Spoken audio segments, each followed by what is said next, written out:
Welcome back to Baby Steps in This Together. It's been a while since I sat down and did a podcast. I wasn't even sure I was even going to come back to it, if I'm being honest. A lot's happened between losing the twins now, and my life is looking quite a bit different, and it may be a story I tell in some capacity someday, but for now, if you know, you know. So, I actually started writing this as a blog shortly after Christmas. I had so many thoughts swirling in my head at the time, but it's taken me until now to finally finish it, and I thought I'd make it into a podcast too. Even 2 years later, I'm still processing everything, still learning how grief shows up in my life in ways both seen and unseen. And this is not an easy story to tell, but it is an important one. This podcast is going to be focusing on the unseen grief after loss. First, I want to talk about remembering with intention. This past Christmas, I was reflecting on how jarring the difference was between this holiday season compared to 2 years ago, when I was hooked up to a million monitors in the hospital and trying to mentally prepare myself for the most traumatic experience I will likely ever go through. During that reflection, I began thinking about all of the ways that Hudson and Grayson affect my day-to-day life in ways that other people may never know. And today I want to share some insight about the unseen grief after loss, the hurt that happens quietly, behind the scenes, every single day. One of the first ways I remember them intentionally began very shortly after their loss. I wanted my son Xavier to know very early on who they were and what their relationship was to him, so that we could remember them together. I will never truly know, at least not for a while, what Xavier's understanding of death is right now, but for now I keep it simple. I say Hudson and Grayson are in the sky. We started off blowing kisses to the sky, and sometimes Xavier would even do it on his own, which melted my heart. Then Hudson and Grayson also became part of our bedtime routine. Every night we listened to the song Gone Too Soon by Daughtry and danced together. Anyone that's gone through a loss, I highly recommend listening to that song. We still finish our dance by blowing our kisses to the sky, and it's a routine I absolutely cherish, and Xavier looks forward to Hudson and Grayson's song every night as well. These small but intentional rituals help me keep Hudson and Grayson close, but there are also the quiet moments of remembrance that happen when no one else is looking. I call these the quiet rituals. One of these quiet moments is something so simple but so powerful, and it's tracing their initials in a heart in the fog on the shower glass. For a long time, I didn't even want to clean that spot on the shower glass because it would feel like I was erasing them somehow. One day, Paul noticed my little ritual, and I walked into the bathroom one evening to see that he had started doing it too. It was a small but incredibly touching gesture to let me know that he would always think of them too, and that even though he wasn't yet a part of my story at the time that I went through losing them, he recognized that they would forever be a part of me. To this day, he's traced the memory of them in the fog every day, and for that I'm forever grateful. And as comforting as these rituals are, there are also moments that come out of nowhere, catching me completely off guard, which I call the unexpected triggers. And just for some brief context, Paul is my current boyfriend. We've been together almost 2 years, which may be a shock to some people who may only follow my YouTube channel or follow the podcast. Long story short, my ex and I got a divorce, and that is all I will say about it at this time. So, coming back to the unexpected triggers. These unexpected triggers happen far more often than you probably think. One minute, I'm wrapped up in the chaos of everyday life, and the next, I'm face to face with a memory that I wasn't prepared for. These are the ones that catch you by surprise, the ones that make you feel everything all at once, but just for a moment. There are so many random things and happenstances that remind me of them that I never expect until it's happening. So let me paint you a picture. I'm going about my day, hustling and bustling around my house, multitasking like my life depends on it. Xavier says he's hungry, so I go to the kitchen to get him a snack. While I'm in the kitchen, I notice the garbage needs to be emptied, so I deliver the snack, return to the garbage, and bring the garbage out to the bin in the garage. I turn around to head back inside, like I do any other time I take the garbage out. But this time, I lock eyes with something on the shelf in the corner. It's a pretty big box, so it's hard to miss, but for some reason, I didn't notice until this particular day. It's a Wonderfold wagon. That's awesome, right? Every parent raves about those things. And I have a brief memory of feeling excited when I got it on sale. But in the next moment, I remember why it's still in the box. I ordered that Wonderfold wagon because I was about to go from 1 child to 3. After losing the twins, I couldn't bring myself to open it or use it, but I also couldn't bear the thought of returning it. So there it sits on that shelf in the garage, and even now, I don't know if there will ever be a time when I open that box. So there it sits, a silent reminder of a future that never came to be.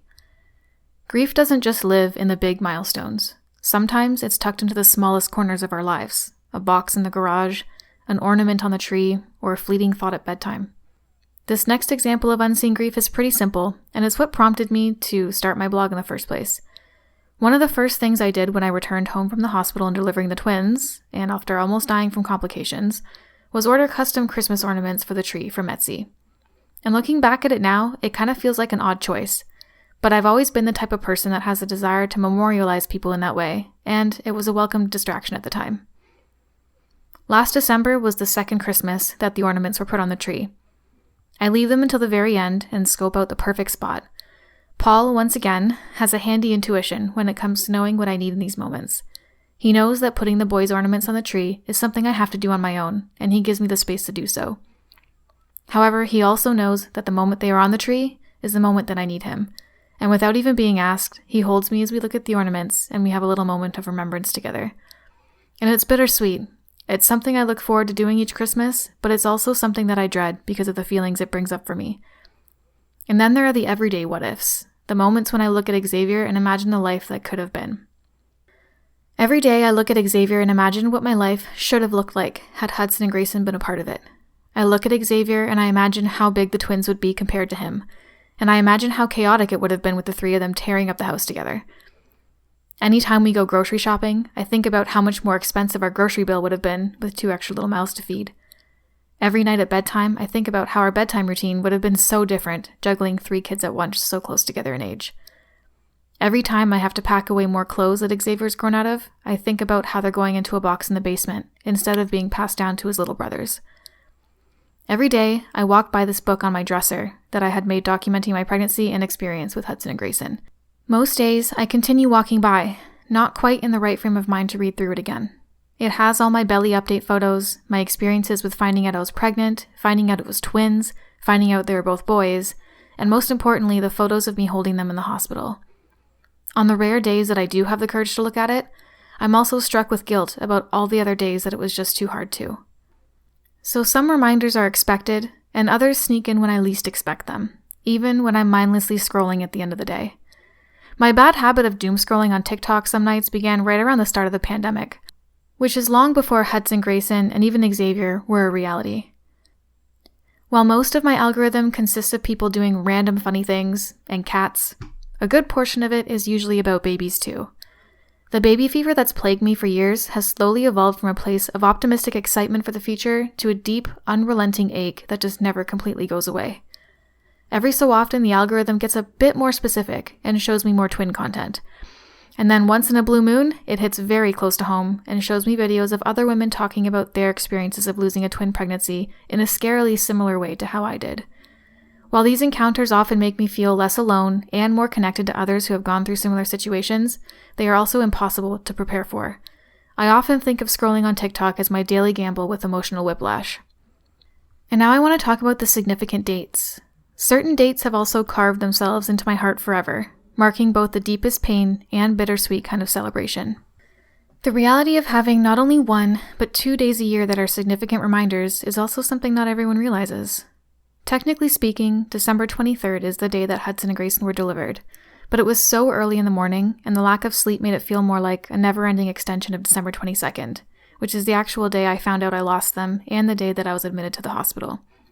So that being said, December 22nd is the hard day for me to relive, because it's the day that my whole world was flipped upside down. December 22nd is a day that I wish I could just sleep through and pretend it never happened. And it doesn't feel like a day to celebrate their short lives, it's only a day of sadness and loss for me. But May 20th is a different story.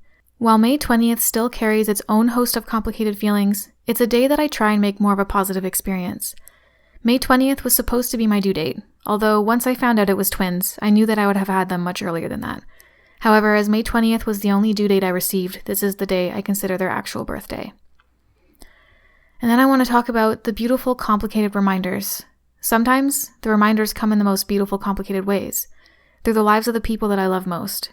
This piece of the puzzle of grief actually involves my nephews, on both sides of my family, surprisingly enough. My younger brother on my mom's side has twin boys of his own, right around the same age as Xavier. I absolutely adore them, but at times they are a quiet reminder of the life I imagine with Hudson and Grayson. And on my dad's side, while there are no twins in the family, my brother welcomed a son who happened to be born on, of all days, May 20th. These are just the beautiful and unpredictable ways life unfolds, And I wouldn't change having these amazing boys in my life for anything. But there is a quiet sadness in knowing that I can't devote the day to Hudson and Grayson in the way I once imagined, even as I feel so much joy in celebrating my nephew's life too. And then we move on to the social piece. Some social interactions can be some of the hardest, leaving me feeling defeated. Like when a stranger casually asks, "Oh, is here only one?" And I have to decide whether to lie and say yes to avoid making them feel uncomfortable, or tell the truth that I have 3 children, but I lost 2 during pregnancy. When I choose to spare them the awkwardness, or on the days I just don't have the energy to get into it, I'm often left with a deep sense of guilt, like I'm denying Hudson and Grayson's existence. More often than not, though, I do tell the truth, no matter how uncomfortable it might make the conversation, because they deserve to be known. And I still believe there shouldn't be such a stigma around talking about loss. It happens around us every single day. Another layer of this is how people in my life sometimes avoid mentioning them altogether, thinking that they're protecting me. And while I deeply appreciate the kindness behind that, the truth is that I want them to be remembered. And it fills my heart when someone brings them up, because it means that they're still thought of. I cannot thank enough the people who have taken the time to ask if it's okay to talk about them, or to include them in things like listing all the grandchildren. Those small acts mean the absolute world to me. But grief has a way of entangling itself with our hopes for the future too, stirring up fears and guilt over things that haven't even happened yet. I've spoken a lot about guilt and how it's woven through my grief journey. It's not just the guilt I feel for things in the past, like not fully appreciating my pregnancy at the time, experiencing gender disappointment, or worrying that I somehow caused what happened. There's also anticipatory guilt. I do want to have more children someday, absolutely. But given my past struggles with infertility, I am keeping my expectations low. Still, I know myself well enough to recognize that when the time comes to try again, I'll likely be overwhelmed with guilt. Guilt over feeling like I'm trying to replace them. Guilt for feeling like our family isn't complete and thinking another baby might somehow fill that space, even though deep down I know it never truly can. Guilt for feeling that moving forward might look like forgetting them, even though I know that's impossible. And yet, the guilt is already here, even though I'm not even at that point yet. And then there's the fear that comes along with that. I keep telling myself that losing Hudson and Grayson shouldn't make me more nervous about future pregnancies, because their loss was tied specifically to the rare type of twins they were. Their pregnancy was high risk by nature, and realistically, the chances of a future singleton pregnancy being high risk for me are much lower. But if I'm being honest, I know I'll still be scared. I know there will be an entirely new set of triggers if I ever get pregnant again.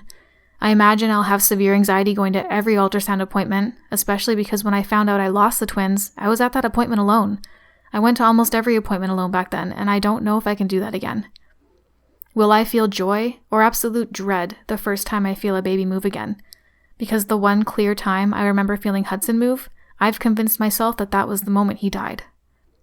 If my symptoms come and go, will I spiral, convinced I'm having a miscarriage? I just pray that if I do have another baby, that I'll be able to give birth at the Toronto Birth Centre again. I don't know how I would handle having to deliver at the same hospital where I lost Hudson and Grayson. I would hate for the first moments of my child's life to be remembered through the lens of my past trauma. And then there are the places where grief feels the most tangible. Places where I can go to feel close to them, even if just for a moment. In October of 2023, the Scarborough Health Network held their annual burial ceremony for babies born before 19 weeks. It was a beautifully sad and intense experience where you're surrounded by many other people grieving the loss of their babies too. It was so strange not to have a clue who any of those people were, and yet feel so connected to them because of the shared experience we were all going through. This mass grave is where I will visit every May. Last spring was the first time going back since the ceremony, and it took me a while to find the spot again because I hadn't yet placed a marker on the grave. And you might think it's odd to feel so connected to a seemingly random, unmarked spot of dirt on the ground. But the reality is that mere inches below that random, unmarked spot of dirt on the ground is all that is left of my boys. This year on May 20th, I'll be in Jamaica celebrating one of my best friends getting married, with the wedding also happening that same day. I'm hoping I can find some way to honor Hudson and Grayson that day, even if it is something small. And even though I can't be at their resting place this year, I know that Hudson and Grayson are with me always. I know there will be many more unexpected and unseen waves of grief in the years ahead, as there always are when you're navigating loss. But I also know that as I continue to heal and grow, those moments will feel a little lighter and a little easier to carry.